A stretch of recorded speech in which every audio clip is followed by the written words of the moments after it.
The Duke and Duchess of Sussex's departure from the royal family have been the topic of much drama and scandal over the past couple of years, in part due to the media spree, especially in the UK. The family drama continued with claimed conflicts between Prince William and Harry's father, Prince Charles, and Meghan Markle and Prince Harry when they had an explosive interview with Oprah Winfrey. However, there was another royal couple who were banished for their love before Duke and Duchess of Sussex when two-time divorcee Wallis Simpson and King Edward VIII first met and fell in love. There was widespread media criticism and scrutiny that eventually caused them to leave England and their royal duties. Sounds recognizable? Wallis Simpson and King Edward's love affair in this video, along with the sacrifices that went along with it. Most people know of Edward VIII, or the Duke of Windsor as he was known, but what they may not realize is that his story with Wallis Simpson almost tore apart the entire British monarchy. In the 1930s, Edward met Wallis Simpson at a party and it was love at first sight. They began a secret affair and even considered getting married, despite Wallis being married to another man. At a party hosted by Edward's mistress Lady Furness at Borough Court, Wallis and the then Prince Edward first got to know one another. In 1928, Lady Furness and Wallis, a socialite from the United States, first met. She and her husband Ernest were invited to the house party after another couple's illness prevented them from going. Ernest Simpson, Simpson's then husband, her second husband, she had previously married Earl Spencer in 1916, attended the party, spoke with the Prince of Wales, and the rest is history. The prince reportedly thought she was sympathetic, empathetic, and amusing, in addition to being elegant and well-dressed. The following year, the couple requested the prince to join them for dinner in London, and soon after that, Wallis and Edward grew close. The Prince of Wales soon became charmed and attention to Wallis. The prince afterward had dinner in London with Wallis and Ernest, and the three of them later spent the weekend at Forte Belvedere.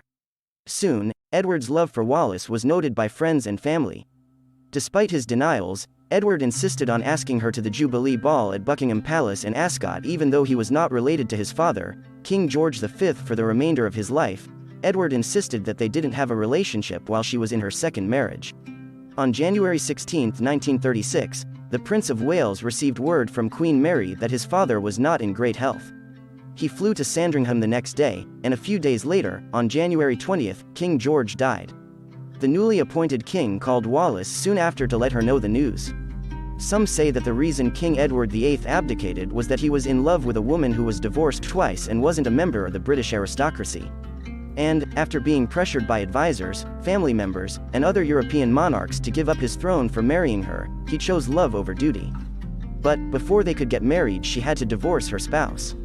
King Edward was warned to avoid the divorce after news of Wallis's divorce reached him through Prime Minister Stanley Baldwin, who also warned him of the consequences of their relationship. As a result of the king's denial, allegations that the king and Wallis relationship led to her divorce soon spread.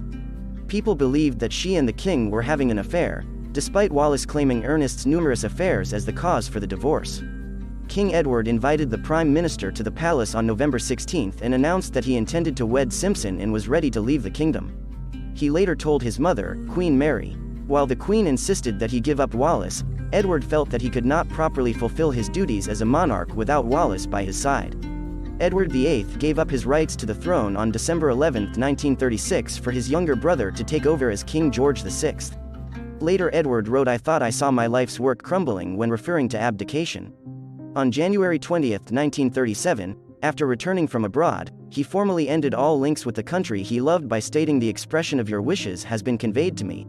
It is impossible for me to carry the heavy burden of responsibility and to discharge my duties as king as I would wish to do without the help and support of the woman I love. And, accordingly, I am now content to perform those duties more simply.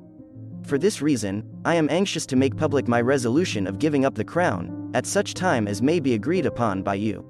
He then went on live radio throughout Europe announcing his intention to give up the throne, which sent waves throughout Britain and caused riots in parts of London.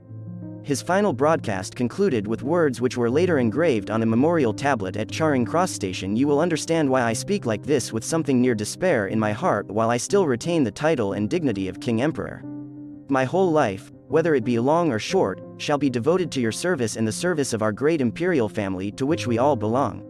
And here, ending his last broadcast as King Edward VIII, he signed off saying, "God bless you all." That night, Edward packed his things and boarded the HMS Fury to start his new life as Duke of Windsor.